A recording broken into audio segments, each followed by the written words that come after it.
శ్రీమాత్రే నమ. జయ గురు దత్తాత్రేయ నమ. ఈ వీడియోలో మనం నవంబర్ 24 నుంచి 30వ తారీఖు మధ్యలో జరగబోయే వార ఫలాలు మీనరాశి వారికి ఏ విధంగా ఉండబోతున్నాయి అన్న విషయాన్ని పరిశీలిద్దాం. మరి మీనరాశి వారికి గత వారం ఏర్పడినటువంటి బుధాదిత్య యోగం ఈ వారం కూడా కంటిన్యూ అవడం జరుగుతుంది. సో దీని ప్రభావం వల్ల జాతకుడికి ఒక విధంగా అతనిలో ఉన్నటువంటి నైపుణ్యం పెరుగుతుంది. అలాగే స్వయంగా మీకు కానీ లేదా మీ తండ్రి గారు లేదా మీ యొక్క సంతానానికి ఒక విధమైనటువంటి గుర్తింపు అభివృద్ధి రావడం జరుగుతుంది. అలాగే మీ కుటుంబంలో జరిగే ఒక శుభకార్యంలో అనేక మంది ప్రముఖులు పాల్గొనే అవకాశం ఎక్కువగా ఉంటుంది. అలాగే మీరు కూడా ఆధ్యాత్మికంగా ఏదైనా పుణ్యక్షేత్రాన్ని దర్శించి అక్కడ ఉన్నటువంటి వారిని కలుసుకోవడం, అలాగే మీ యొక్క భవిష్యత్తుకి కొత్తగా ఒక సన్నివేశం కానీ ఒక గుర్తింపు కానీ లేదంటే ఒక ప్లాన్ కానీ వేసుకొని భవిష్యత్తుని కొత్తగా మార్చుకునే ప్రయత్నం జరుగుతూ ఉంటుంది. అంటే ప్రస్తుతం ఈ మీనరాశి వారికి ఇది పర్మనెంట్గా గవర్నమెంట్ సర్వీస్లో ఉన్న వాళ్ళకి ప్రాబ్లం లేదు, కానీ సాదా చిన్న చిన్న ఉద్యోగాలు చేస్తున్న వారికి మాత్రం చాలా సమస్యగానే ఉండడం జరుగుతూ ఉంది. అంటే జాతకంలో ఉన్నటువంటి రాహువు చాలా వరకు వృత్తి ఉద్యోగాల్లో స్థిరంగా ఉండే విధంగా అవకాశాన్ని ఇవ్వడం, ఇంకా సాధించాలి, ఇంకా గొప్పగా వెళ్ళాలి అన్నటువంటి ఆలోచనలో చాలా వరకు జాతకుడు ఉన్నదానిని అశ్రద్ధ చేయడం జరుగుతూ ఉంటుంది. సో దానికి ఈ విధంగా ఒక కొత్త పథకాన్ని సిద్ధం చేసుకొని రాబోయే జీవితంలో కొన్ని మార్పులు రావడానికి ఈ యోగం మీకు ఉపయోగపడటం జరుగుతుంది. ఇక ముఖ్యంగా ఈ వారం అంతా కూడా దశమ స్థానంలో శుక్రగ్రహ సంచారం. ఇక్కడ శుక్రుడు దశమంలోకి రావడం వల్ల మీకు వృత్తిలో సౌకర్యాలు పెరుగుతాయి. గతంలో కన్నా చాలా కంఫర్టబుల్గా మీ వర్క్ చేసుకుంటారు. అయితే ప్రస్తుతం మరి శుక్రుడు అటు అష్టమాధిపతిగా దశమంలోకి రావడం వల్ల వృత్తిలో అదనపు బాధ్యతలు రావచ్చు, లేదంటే టెంపరీగా మీకు పదవిలో హోదా పెరగచ్చు.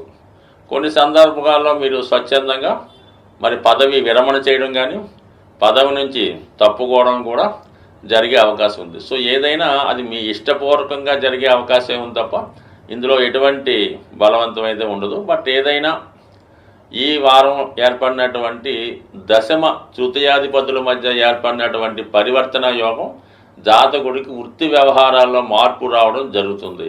ఇది ముఖ్యంగా గురువు తృతీయ స్థాన సంచారం వల్ల ఏంటంటే ఇది ఆధ్యాత్మిక రంగంలో ఉన్న వాళ్ళకి, న్యాయవాదులు, విద్యారంగంలో ఉన్న వారికి, లెక్చరర్స్ మొదలగు వారికి చాలా వరకు ఈ గ్రహస్థితి వాళ్ళలో మార్పుకి కారణం అవడం చాలా వరకు జరుగుతూ ఉంటుంది. సో ఏదైనా మొత్తం మీద ఇది వృత్తిపరంగా మంచి మార్పు.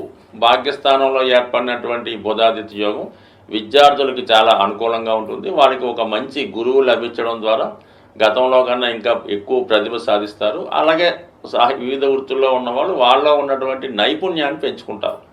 ఎంత కష్టపడినప్పుడు కూడా వ్యయస్థానంలో ఉన్నటువంటి శని భగవాను సంచారం వల్ల సరైనటువంటి కంఫర్ట్స్, సుఖం లేదని చాలా వరకు జాతకుడు స్ట్రగుల్ పడుతుంటాడు.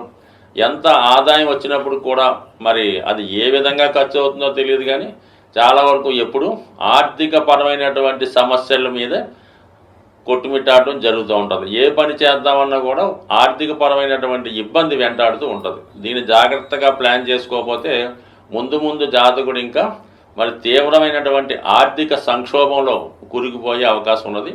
చాలా వరకు జాతకుడు మరి రాశిలో ఉన్నటువంటి రాహు ప్రభావం వల్ల రహస్యపరమైనటువంటి ఖర్చులు, అనవసర ఖర్చులు, ఇతరులకు ఇన్వెస్ట్ చేయడం, చెప్పుకోలేని ఖర్చులు లాంటివి ఉండే అవకాశం ఉంది. కాబట్టి జాతకుడు ఈ విషయం నుంచి తొందరగా బయటపడితే రాబోయే రోజుల్లో ఫైనాన్స్గా కొంత స్థిరపడే అవకాశం ఉంది. ఇక 5వ స్థానంలో కుజుడు ధన భాగ్యాధిపతి 5లో సంచరించడం జాతకుడికి పిల్లల విషయంలో కొంత అనుకూలమైనటువంటి వార్తలు వినే అవకాశం ఉంది. వాళ్ళు ప్రతిభకు తగిన అవకాశం రావడం, అలాగే మరి విద్యార్థులకి లేదంటే మీ యొక్క సంతానానికి విదేశ ప్రయత్నాలు కానీ అలాగే ఉన్నత విద్యా అవకాశాలు కానీ తప్పక రావడం జరుగుతూ ఉంటుంది. అలాగే అయితే మీరు తీసుకున్నటువంటి నిర్ణయాలు మాత్రం చాలా వరకు రాంగ్ అయ్యే అవకాశం ఉంది. 5లో పాపగ్రహం ఉన్నప్పుడు ఎట్టి పరిస్థితుల్లో కూడా మీరు షేర్ మార్కెట్లో ఇన్వాల్వ్ అవ్వద్దు, అటువంటి సలహాలు కూడా ఇవ్వద్దు.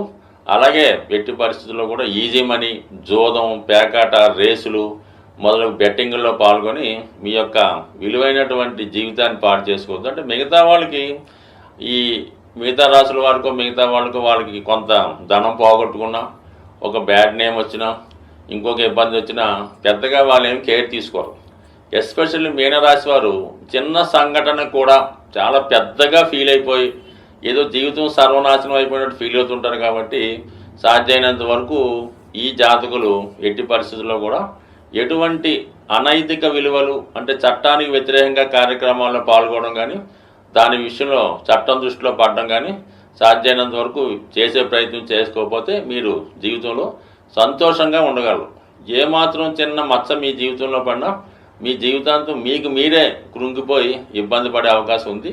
ఈ విషయంలో జాగ్రత్త వహించండి. సాధారణంగా ప్రతి రాశి వారు కూడా ఏదో ఒక అదృష్ట వస్తువో అదృష్ట రత్నమో ధరించడానికి ప్రయత్నం చేస్తుంటారు. దాన్ని అవకాశంగా తీసుకొని అటువంటి వాటిని క్యాష్ చేసుకునేవారు కూడా చాలామంది ఉండడం జరుగుతూ ఉంటుంది.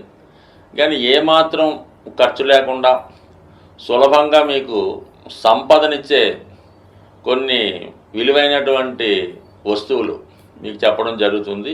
అందులో ఒకటి ముఖ్యంగా మనకి లక్ష్మీప్రదమైనవి, అదృష్టాన్ని కలిగించేవి గోమతి చక్రాలు.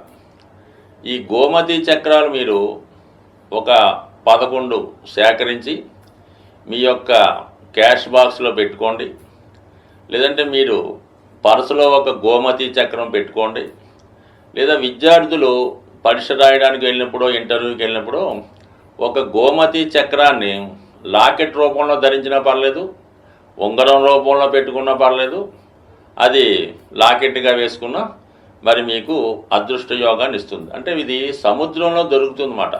మనకి సముద్రంలో పుట్టిందే లక్ష్మీ అమ్మవారు, సమస్త వస్తువులు అక్కడ దొరికాయి. కాబట్టి ఈ సముద్రంలో దొరికినటువంటి శంఖాలు, అలాగే గవ్వలు, ఈ గోమతి చక్రాలు కూడా ఖచ్చితంగా లక్ష్మీప్రదం లాంటివి. కాబట్టి కేవలం ఇవి ఒక గోమతి చక్రం 10 నుంచి 20 రూపాయలు మించి ఉండదు.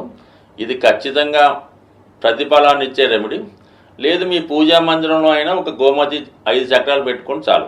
దాని తర్వాత అంత అదృష్టాన్ని ఇచ్చేవి చిన్నపాటి లక్ష్మీ గవ్వలు, దాని పేరే లక్ష్మీ గవ్వలు, చాలా తెలుపు రంగులో ఉండడం జరుగుతూ ఉంటుంది.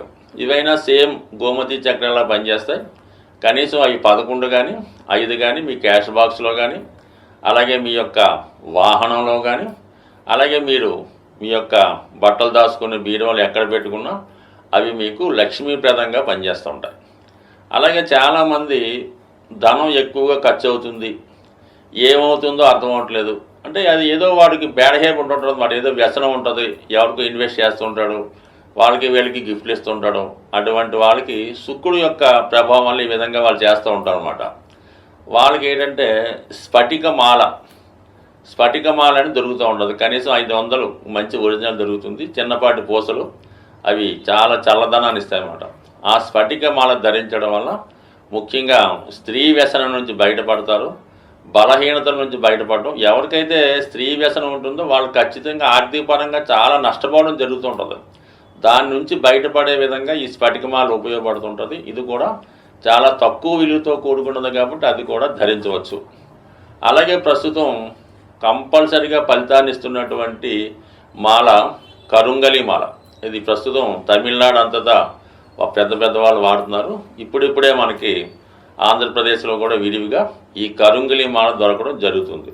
సో ఈ మాల యొక్క ఖరీదు అంటే అది చెట్టు యొక్క దాని మొదల నుంచి తయారు చేస్తూ ఉంటారు. ఇది 300 రూపాయల నుంచి సుమారుగా 1500, 3000 వరకు కూడా, అంటే బాగా క్వాలిటీగా ఉన్నటువంటిది ఏంటంటే 1500, 2000కి దొరుకుతుంది. కొంత లేతగా ఉన్నటువంటి చెట్టు నుంచి తీసింది 500కి, 300కి దొరుకుతూ ఉంటుంది. బట్ ఏది ధరించినా ఈ కరుంగలి మాల ధరించడం వల్ల జాతకుడికి తనలో ఉన్నటువంటి దిష్టి దోషం తొలుగుతుంది.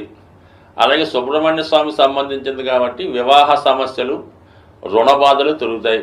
అయితే ముఖ్యంగా ధైర్యం కాలడం జరుగుతుంది. ప్రతి వాడికి అప్పు ఉంటుంది, అది తీర్చగలిగే ధైర్యం ఉన్నవాడు నిలబడుతూ ఉంటాడు, లేనివాడు ఏదో ఇబ్బంది పడుతుంటాడు. కాబట్టి సాధ్యం వరకు ఇది సాధారణంగా ఎటువంటి నియమాలు లేవు.